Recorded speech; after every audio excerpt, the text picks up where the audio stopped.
Good morning, good evening, and good night, depends on where you're joining us from. Welcome to Tech Talks.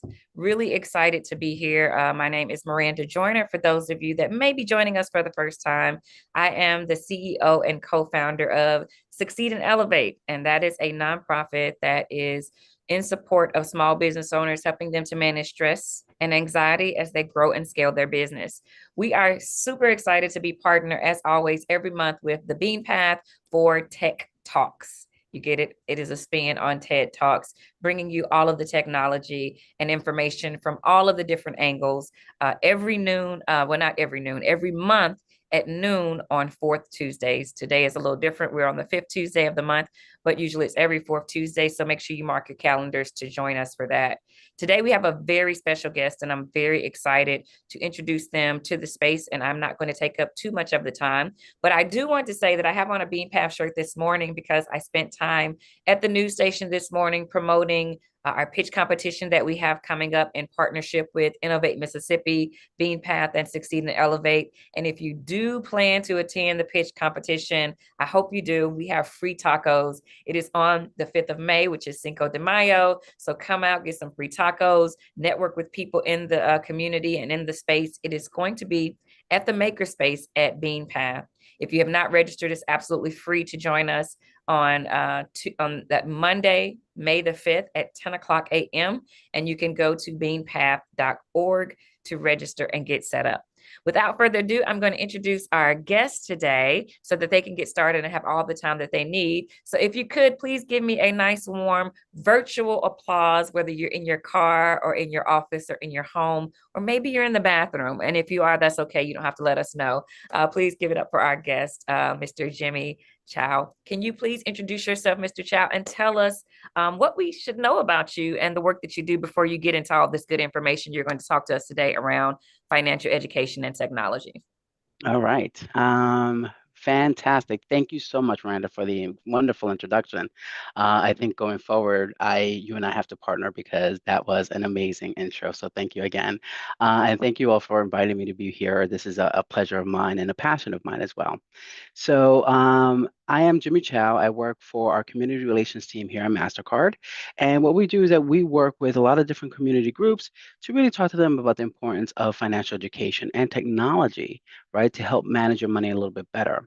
So in the time that we have together, I'm trying to make this as interactive as possible and try to get you all sort of engaged and answer questions or ask questions that you might have.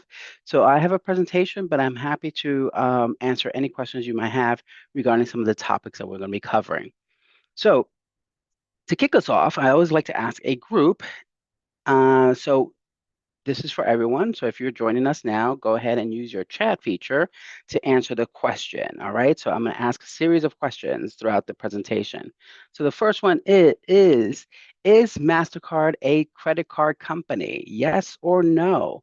So go ahead and use the chat feature on Zoom and answer that question. If you really think that MasterCard is a credit card company, and let's see what we have.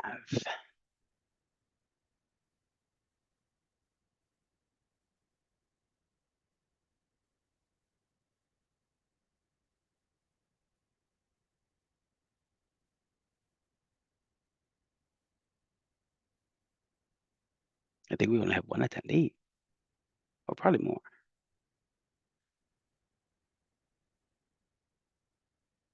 So whoever's out there, let me know. Okay, so the answer we got is yes. And oh, and the chat is disabled for whoever is working the Zoom link. Just want to let you all know that. Fantastic. Thank you for that. Thank you for letting us know. So a lot of people do think that MasterCard is a credit card company. And let's see, what is the answer? The answer is no, we are not a credit card company. Oh, wow. So that's sort of mind-blowing. And that's a big takeaway for a lot of people. So a lot of people always think that when they see the word MasterCard, that we're there to sell them a card, right? Or to sign them up for a card. And the answer is no, because we're not a credit card company. We are the technology behind the card. So the stuff that makes the transaction simple, safe, and secure, that's the stuff that we do. So if you don't get a credit card from us, where do you get your credit card from? You get those cards from the bank. So the bank are the ones that will issue you the card. They'll do your credit check. They will set your credit limit, all right, and set your interest rate. So that's that. So that's a big one for me, right? Because I know even when I started working at MasterCard, I was like, what? What do you mean we're not a credit card company? But it turns out we are not. We're the technology behind it. So that's always sort of eye-opening. And a lot of times when I talk to people, especially my friends, they ask me to either lower their bill or increase their credit or lower their interest rate. And I'm like, yeah, we don't do that, right? Because a bank will actually set that up for you. So now that we got that out of the way, let's talk a little bit about what we're going to be talking about together. So in today's session, we're going to be covering a lot of different things. So we're going to talk a little bit about creating a budget and savings plan, cost of cash, all right? And we'll get into electronic payments as well as some safety and security. So, like I said, I do this, I run this program called Master Your Card, and we focus on financial literacy because, again, it's important. All right. I was not rich growing up. I was born and raised in New York City in East Harlem and still reside in New York. I am the product of a mixed background. My father was Chinese and my mother was Puerto Rican. So that's why a lot of times when people see this face, they're like, Jimmy Chow, that doesn't quite match. But alas, it's a New York story and it's a happy story, right? And what we do is that unfortunately, my parents didn't know much about financial literacy. So, being first generation, it took me and my sister and my brother time to actually explain things to them. And so, I didn't have that guidance that a lot of people have now.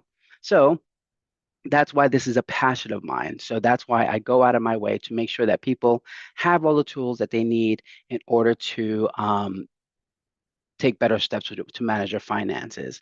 So again, this is a tech day, as Miranda had mentioned.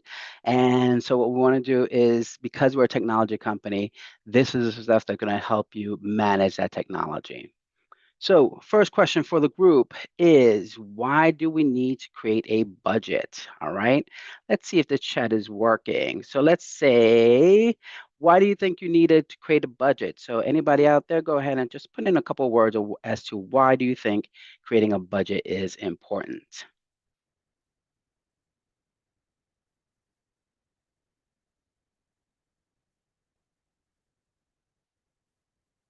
So we don't go broke. Yes, absolutely. That's a great answer, right? So here's some reasons as to why we want to create a budget, right? Besides not going broke, we want to realize how much is going in and how much is coming out and analyze our spending habits. That one's always eye-opening for a lot of people, right? Because if you actually start writing things down and figuring out how much you're actually spending, you'd be surprised how much little things will add up. All right. How to determine how to plan for emergencies, prioritize your goals and your future goals and things like that. But I did this workshop recently with some young people in a high school, and they said, well, if you're living paycheck to paycheck, is creating a budget important? And I'm like, yes, absolutely so. In fact, I think it's even more important because, again, you want to be able to sort of see where your money's going because you work hard for your money and you want to make sure you understand what's coming in and what's going out, all right? And so that's why we spend a lot of time talking a little bit about creating a budget and savings plan. And it's very simple. I will try to make things very simple for people. We start off with the income, we do our calculations, we take out our expenses and some money for savings if you can, and then we end with zero. It doesn't mean that we're broke. What it means is that we've accounted for every single dollar we've earned. So always remember that in order to do a successful budget, you know exactly where every single penny that you've earned, where it's going to. So sources of income, as we all know, right? Jobs, tips, gifts will all be part of your income. And then we have to calculate our expenses. We have our needs versus our wants. Our needs are those things that we have to have in order for basic survival. housing, you got to pay your rents, right? Your mortgage, cell phone, transportation, either public or private, or having a car, right? Food, we all have to eat and manage our utilities. Wants would be those things we desire, but we can live without. And these are all the things that kind of make us feel good, right? So latest sneakers, if video games, if you're into video games, high-end bags, clothes, the newest cell phones, those are all things that we want to list as our wants. And I always make sure that people understand that when you're looking at your wants, you have to sometimes make decisions in terms of where you're spending your money, right? I remember as a kid when I was, when we would go out, I would tell my parents, "Hey, we'd love to go to McDonald's." And their answer was always, "We have McDonald's at home," right? It wasn't always McDonald's, but you know what I mean. But that's what I always tell people, right? That would be an example of a want where you have to sort of make a decision whether or not this is, even though it's food, it's a matter of just understanding if you want to spend that extra money going out to eat or making food at home. So those are kind of things that we have to start thinking about, especially when we have to create a budget in order to make sure that we understand what's coming in and what is coming out. So I always show this great example here where we say, okay, let's say we have a monthly income of $300, and I like nice round numbers. And our expenses are add up to whatever we have there, about 200, and we have a remaining amount of $100. So what do we do with that $100? Do we spend it or do we save it? Go ahead and throw it in the chat. What do you think we're going to do? Spend or save?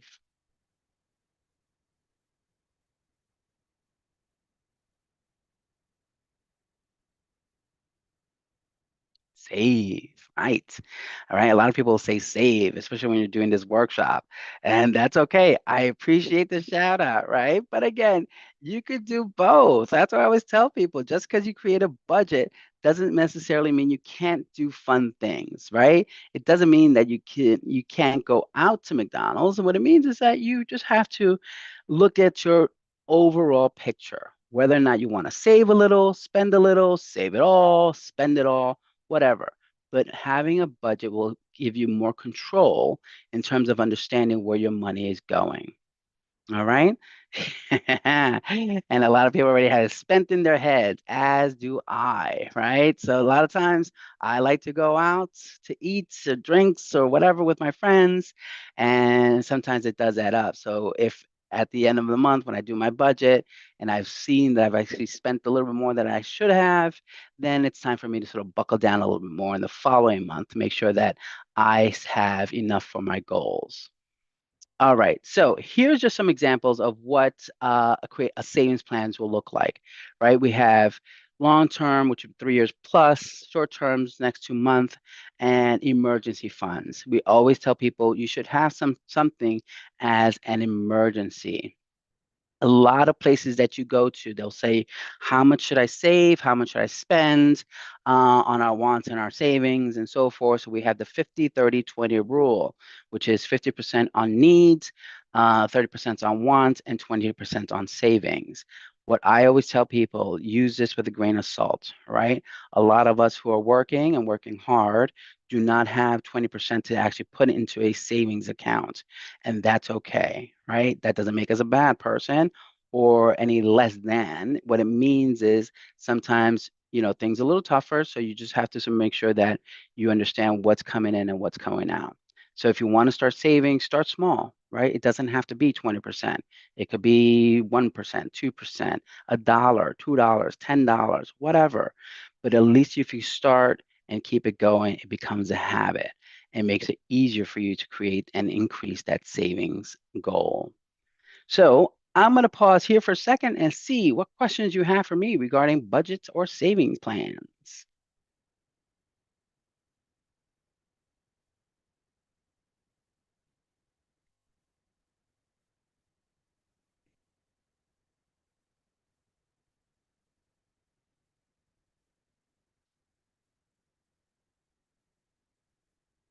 All right, so we're looking good. Oh, here we go.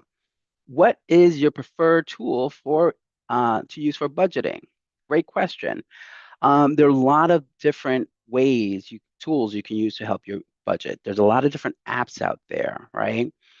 I always tell people use whatever you think is best. I can't use an app because it just makes me confused. I like the old spreadsheet method. So I usually just open up a spreadsheet and that's where do my budgeting. Pen, paper, whatever. And it doesn't really matter. It's just a matter of just you getting to the habit of creating a budget.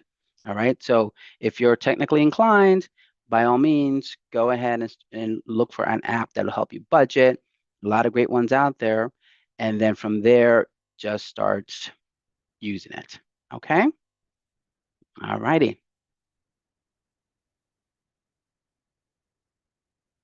Cool. So now, why are electronic payments important? So why do you think we need to start using about learning about electronic payments? So we have another question here. So for emergency fund, do you recommend having a certain amount? Yes. It's always good to have what they usually say about a month worth of salary as your emergency fund. So whatever you have, whatever you make in a month, that should be sort of like the basis when it comes to your emergency fund. All right. But again, that's different for everybody. So I don't have a specific number, but usually most organizations and most experts will say at least should be 1 month. And things get better, 2 months, 3 months, right? It's always good to have a little bit more in terms of your emergency fund, but minimally 1 month. Great question. Thank you.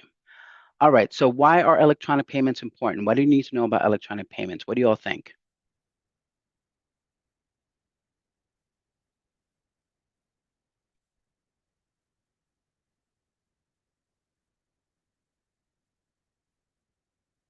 Yeah, the answer is it's where the world is going. Absolutely, right? Cash eventually will probably be a thing of the past, right? So that's why we have to start looking at electronic payments and embracing it. All right, understanding how it works because with electronic payments, you can pay your bills, shop, right? Receive money. So all this stuff is important for you to know and understand how it works. So it's obviously changing the way we use our money, all right? Because people want speed, convenience, and safety. Now, a lot of people that I talk to, they always say, hey, you know what? Cash is king. I do everything in cash. But let me ask you this. Do you all think that cash, there's a cost with just using cash?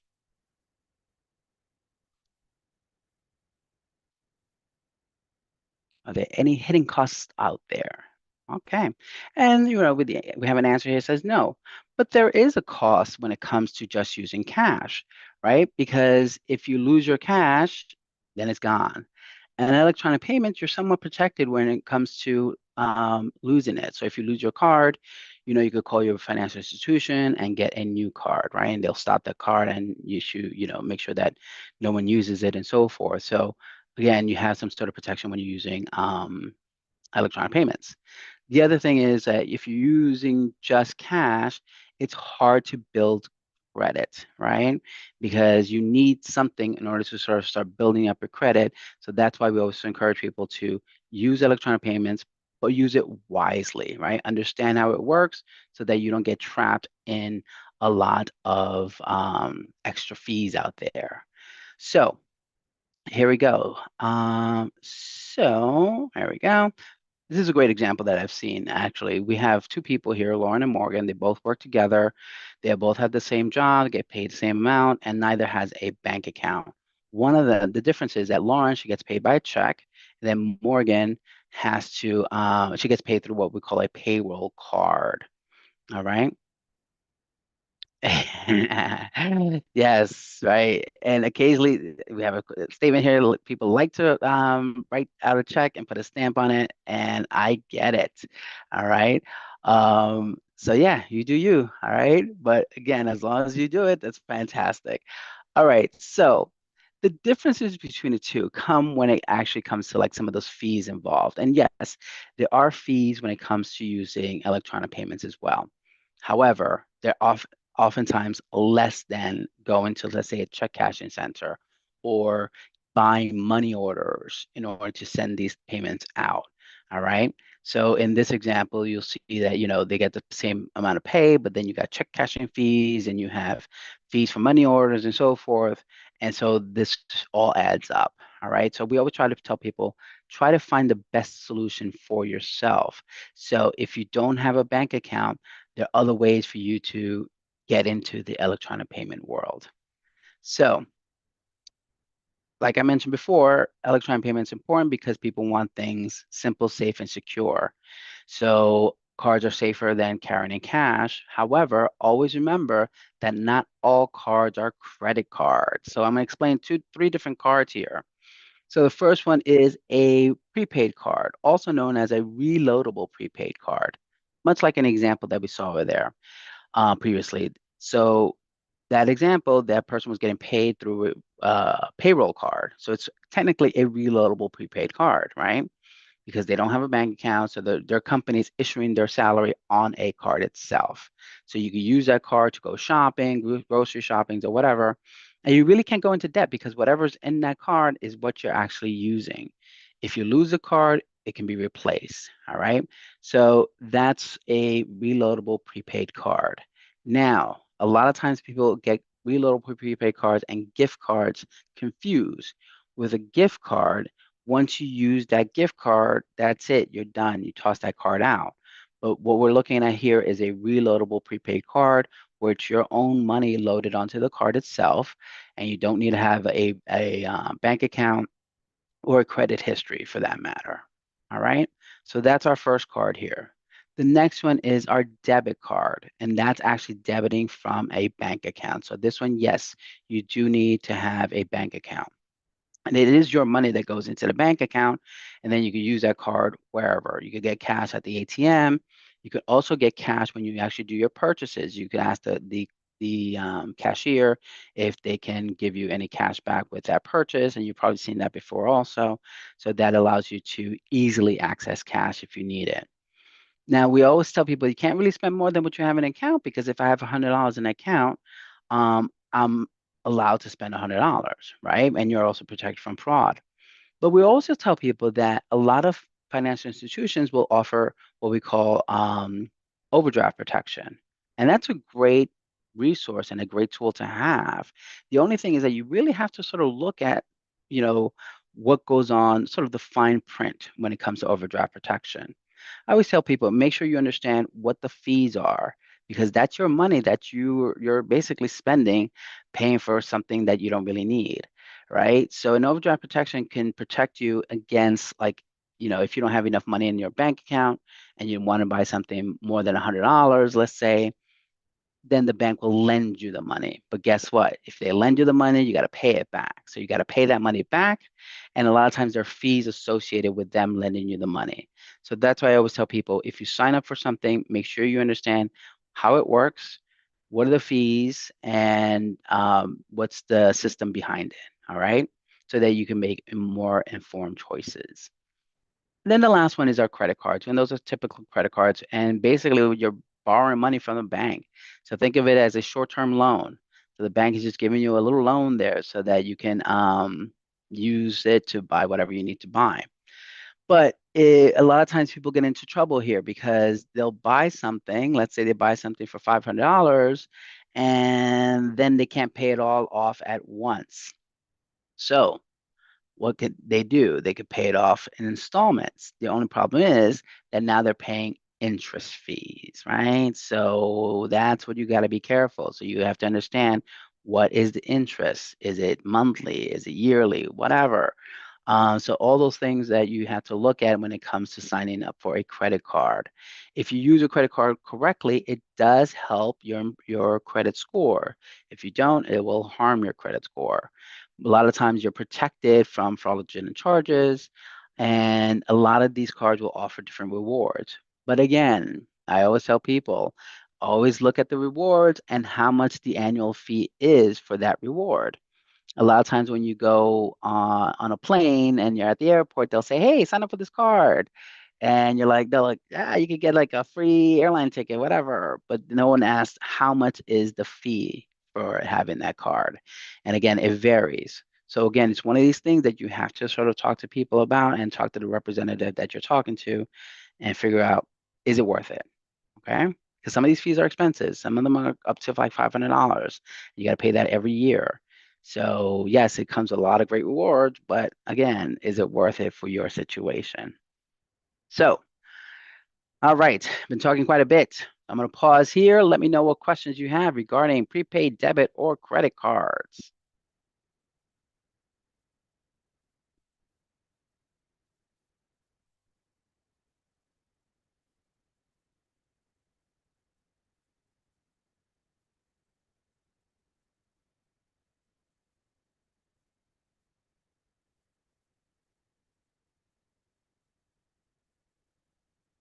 All righty.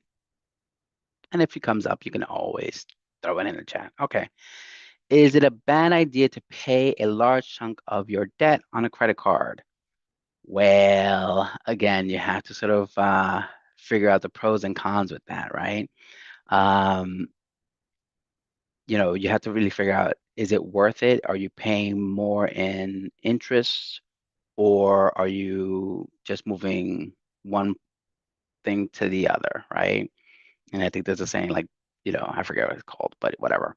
But you really have to look at your situation, because if you have a large debt, then you have to figure out what works best for you.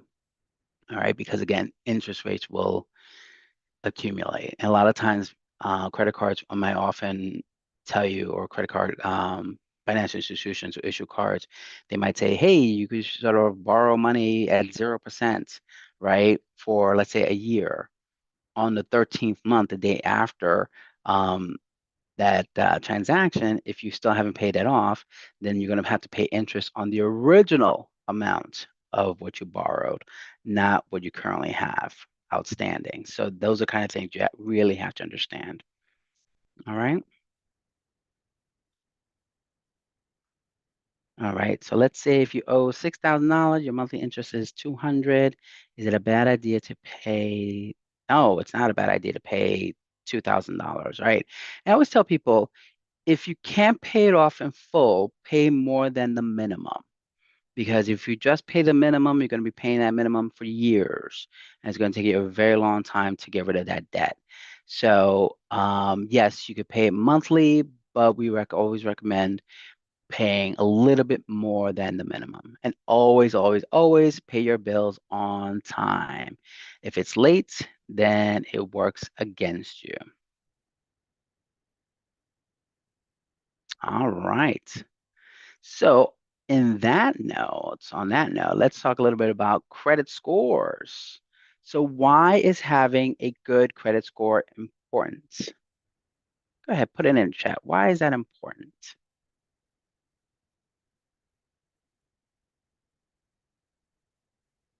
Purchasing power. Yes, absolutely. Yes, you get a gold star. Amazing. All right, yes. So, credit score is so important. It really affects a lot of different things in your life. All right. So scores are important because it affects your purchasing power, right? It affects your interest rate. And if you're borrowing money, even for a car, a home, or whatever, obviously it impacts that. If a lot of times, if you're renting a place, they'll look at your credit score. So there's a lot of different ways for people to use your credit. So that's why it's really important for people to have pretty decent credit. So we'll define credit as the ability to borrow money, access goods or services with the understanding that you're going to pay it back. And that's the key to that, right? When it comes to credit, is that you're borrowing money, but you're paying it back. A credit report is just that. It's like a real report. We say like a report card that includes your history of borrowing and repaying. And there are three independent credit bureaus, and they all look at different things, but it also gives you a sort of a round number. Here's some credit scores, and these are from Experian. And if you're at 300 to 579, then financial institutions might say, hey, you know what? You need to improve your credit before we actually approve you for a loan. 580 to 739, that's an opportunity for you to increase your credit score, right? And you still might be eligible to get a loan or credit card or things like that. but you're probably going to be paying a higher interest rate. 740 to 850, then that's very good to excellent. Obviously, that's going to give you a better interest rate when it comes to different financial institutions, right? And you'll be better qualified for other loan products. So there are a lot of things that go influence your credit score. So for example, if we're looking at Experian, 35% of it is your payment history. This is why I always tell people make sure you pay your bills on time. All right. The amount owed, try to keep these balances low. Length of credit history is just how much actually how long you've had credit. Types of credit used is just that. And then unit credit inquiries would be, um, how many credit cards you're applying for. So if you're applying for a lot of them, and you get approval or declined, it still impacts your credit scores. And this is not you checking your credit score number. This is other financial institution asking, hey, Jimmy signed up for another credit card.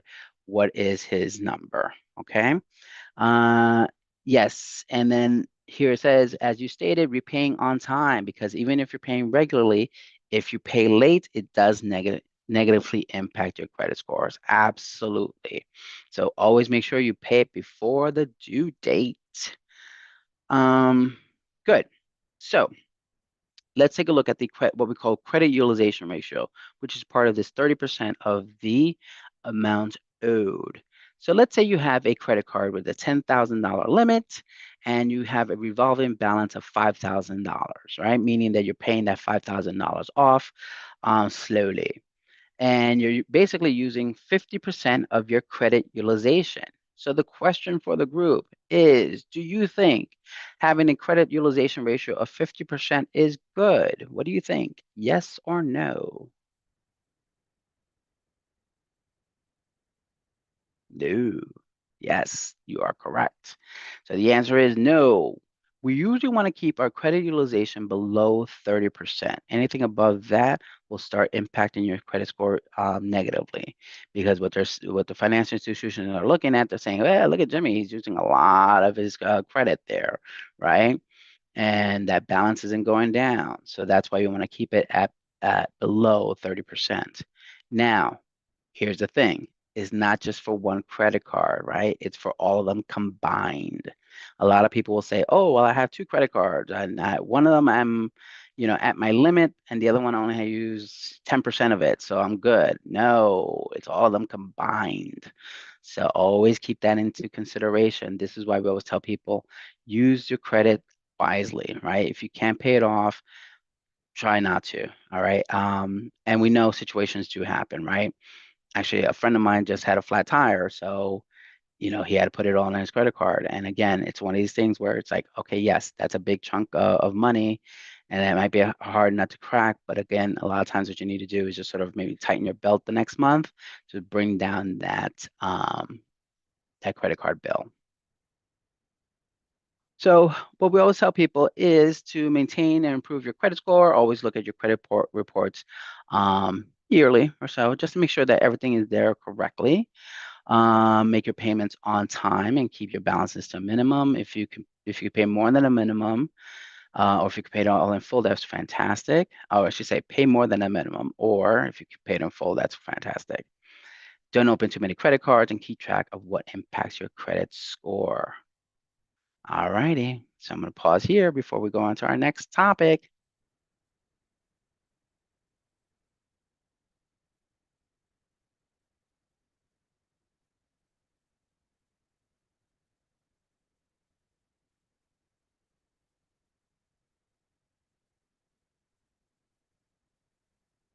Okay. So because we're a technology company, I always like to mention safety and security because it's so important, right? Especially in this day and age, there are a lot of bad actors out there. So we want to make sure that you are doing things safely. So always be careful with like some, easy things that you can do to avoid being scammed, right? Identity theft, these are just like the examples of different things to be aware of, like identity theft, phishing, spam, farming, Wi-Fi hacking, card skimming, right? So these are all things that you need to be mindful of. So for example, phishing and spam is when people will send you text messages or email saying, click here to, get this reward or click here to update your information. We have a question here. It says, everyone is entitled to one free credit score yearly. Yes, you are entitled to one free credit score yearly. A lot of financial institutions like banks will also give you a credit score with your credit card statement as well. Okay. And there are a lot of apps out there that you can use, and you could check your credit score anytime you want. And it doesn't impact you, impact your score. If you're checking yourself, you're doing like a self check, all right? We call it a soft check, then it doesn't really impact your score. If financial institutions are looking at your signing up for a lot of different things, then that does impact your score negatively. All right. Wi-Fi hacking. I always tell people be careful what Wi-Fi you're signing into.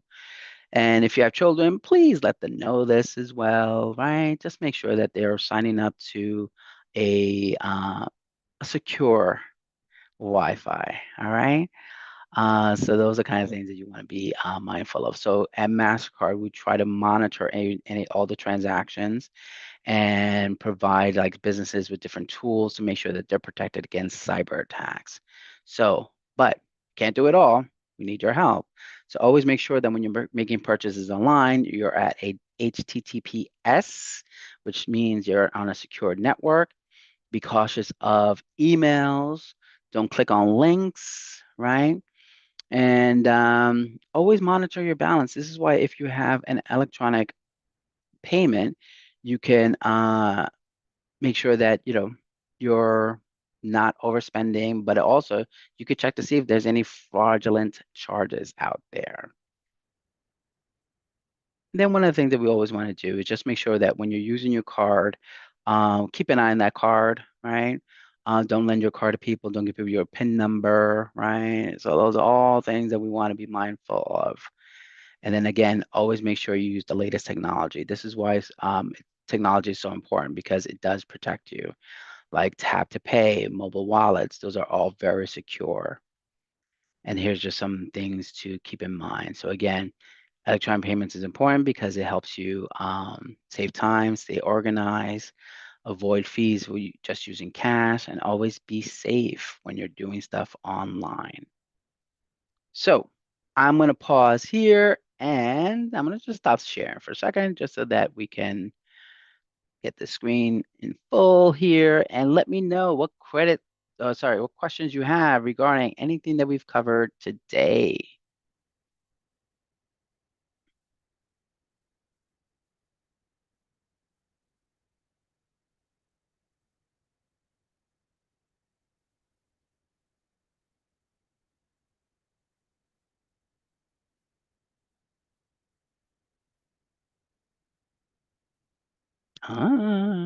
Thank you.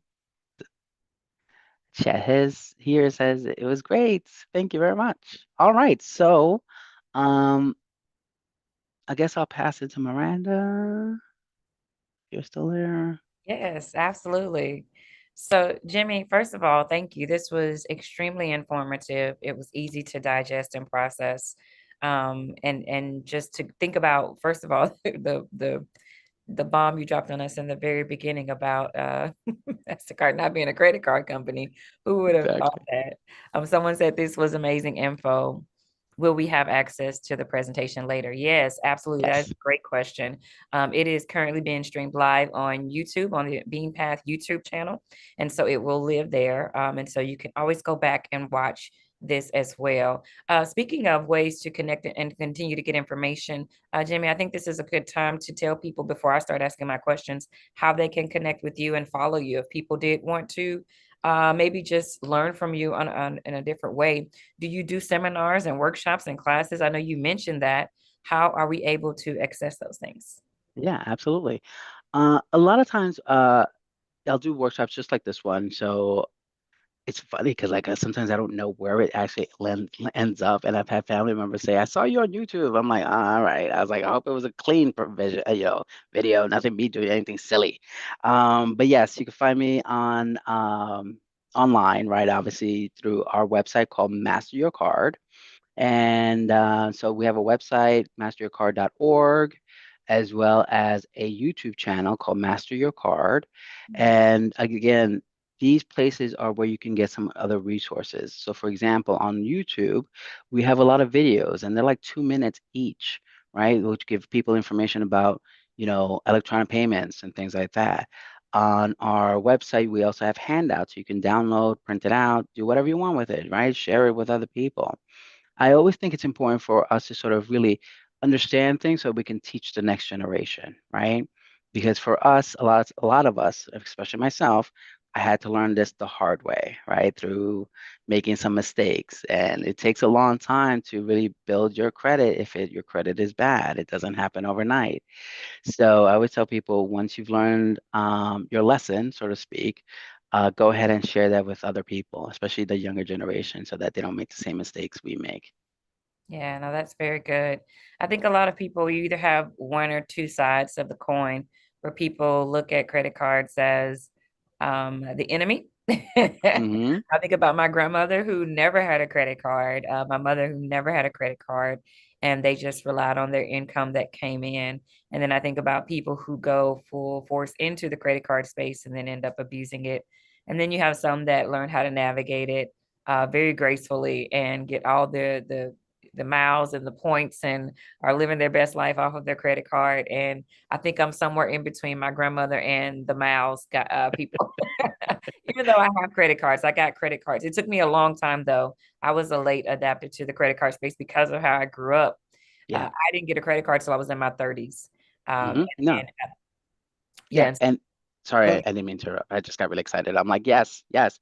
But you know what? And that's a great lesson. And a lot of times when I work with young people who are like in high school, about to graduate, or in college already, I always get the question, what credit card should I get? Right? Or should I get a credit card? And my answer is always no, don't get a credit card unless you understand how it works. Right? Because I don't want people to, start off on the wrong foot.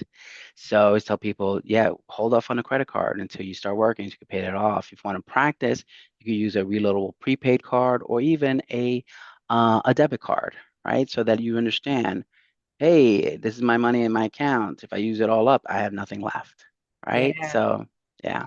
That's very good. I have a son. So speaking of kids in that age, so believe it or not, Jimmy, this might be shocking, but I have a son.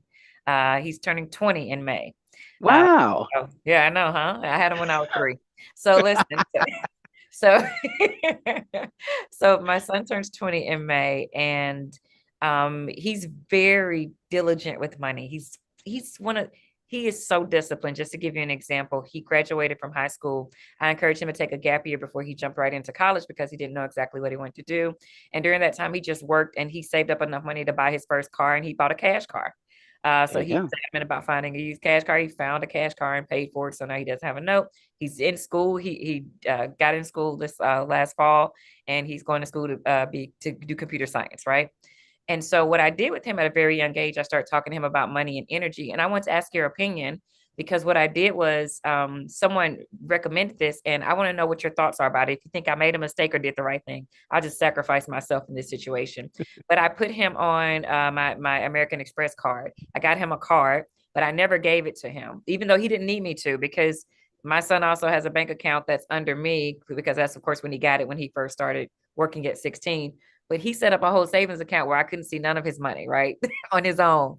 And he started putting money in his savings account. So I really don't know how much money my kid has. He likes it that way. But I put him on the American Express card. What are your thoughts about doing that at such a young age? I think I added him when he was like 17 and he's Mhm. 20 now, 17 or 18. What are your Yeah. thoughts on Well, first of all, kudos to your son. I think that's amazing. It's a fantastic story. I love to meet him sometime. But I think what you did was exactly correct. And I wish more parents would do the same thing. Because here's what happens. Yes, by putting your child on your credit card, it helps them build their credit, right? Because that's that length of time. The issue is a lot of times when you give the card to these young people, then they start using it, and that not only affects their credit, but also affects yours as well, Mhm. right? So, I remember one time I did a workshop and, being half Puerto Rican, I was like, yeah, you could do that. You can have your parents put you on a card, but if you overspend and you all can't pay it, guess what? You're going to get a chancleta, which is like, you hit with a slipper. And that's the kind of thing that doesn't happen. You Yeah. got to make sure that kids understand it. And I give you kudos for not giving it to him, but having that, sort of safety net and helping him grow his credit just by using that. That's wonderful. Very good. Yeah, it's lived in my wallet. He's never asked for it. And again, he spends all of his own money. So he really hasn't had a need. And he's very diligent in how he spends it. He spends a lot. Like he gets more Amazon boxes at the house than I do. But I digress. He spends money where he wants and then he saves aggressively. So I'm not really worried about him in that space at all. Hopefully he'll continue that same energy. So as he grows. Wonderful. Yeah, Wonderful. good. Well, this has been amazing. Is there anything else you'd like to share as final thoughts or final advice that you would like to leave people who are maybe super timid about moving into the credit card space or just advancing in the technology that the world is moving in, moving along with that? What are your final Yeah. thoughts? I always tell people, look at whatever works best for you, right? Um, I've gone to different workshops where people will just come up to me and they'll say, well, credit cards are bad. They get you into debt and you're stuck paying a high bill. I'm like, well, a credit card actually doesn't do that, right? Because the credit card has to be spent by you. So it's not the credit card's fault, right? That plastic thing. It's actually you. It's your own habits, right?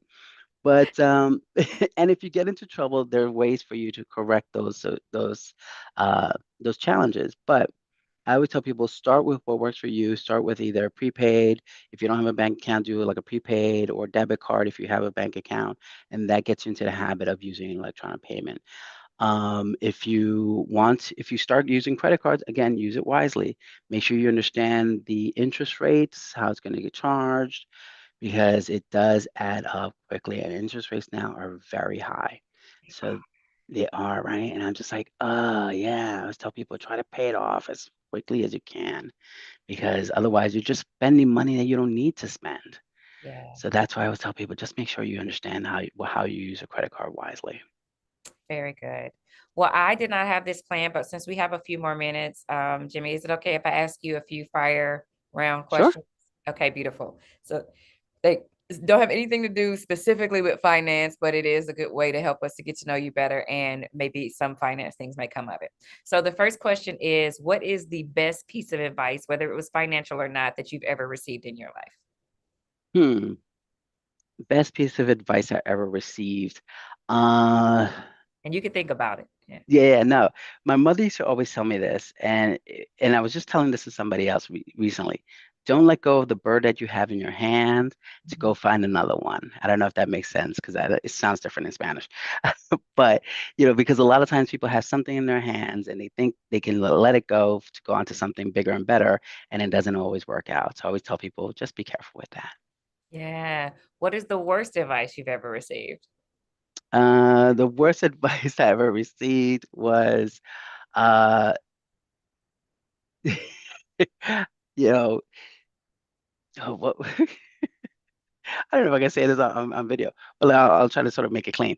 But it's the worst advice I ever got was to, you know, give it another try, especially when you're dating somebody that you've broken up with and they want to try and date you again. They're like, hey, maybe the second time I work. It doesn't work. If it went down in flames the first time, it'll go down in flames the second time. Exactly. What is a book that you've read that has impacted your life or that was life changing for you? I just started reading, and I literally just started reading it this week. Viola Davis's book. Hmm. Um, I was fortunate enough to be at a conference where she spoke, and she spoke a lot about what she wrote in that book.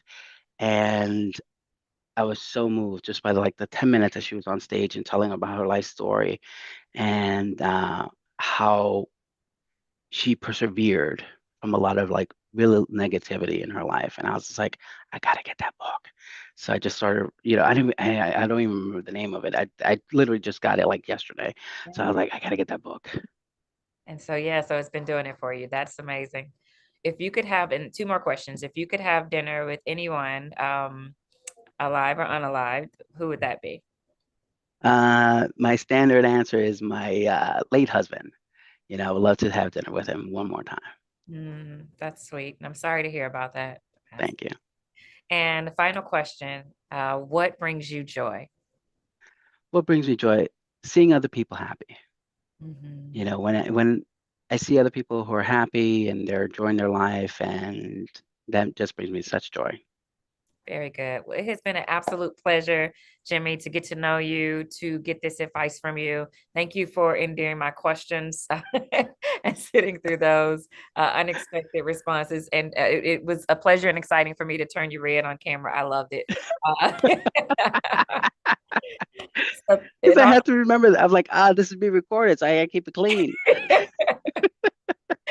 very good. So this is, of course, for those of you that are joining us, and if you're catching this in the replay, thank you for joining the Beam Path. As a reminder, we do tech talks every month, so make sure that you join us. We're committed, as Beam Path is committed to helping technology move forward in the state of Mississippi and growing that technology footprint here. And so we're very excited to have you all join us. Please tell a friend, and if you're around on Monday, May the 5th, is Cinco de Mayo. We are having a pitch competition at the Bean Path in partnership with my organization, Succeed and Elevate, Innovate Mississippi, and the Bean Path, putting on a pitch competition. We have about 10, I believe, entrepreneurs signed up to pitch, and there will be free tacos. That is the way to lure you in the door, okay? Free tacos. So come by for lunch if you're out and about on Monday at 10 o'clock. We'll be going from 10 o'clock until noon. That is the time. And you can register at beanpath.org. Also connect to beanpath.org to see the many, many, many events and things that are happening over at the Bean Path. They're doing some really great things. There are things that you can connect to, as well as the Bean Barn. So you can also rent out that space or attend one of the many events that they have there. So make sure you join them on social media and all the other spaces. Until then, we will see you next month at the next Tech Talk. My name is Miranda Joyner, and I will see you then. Have an amazing, amazing week. Thank you.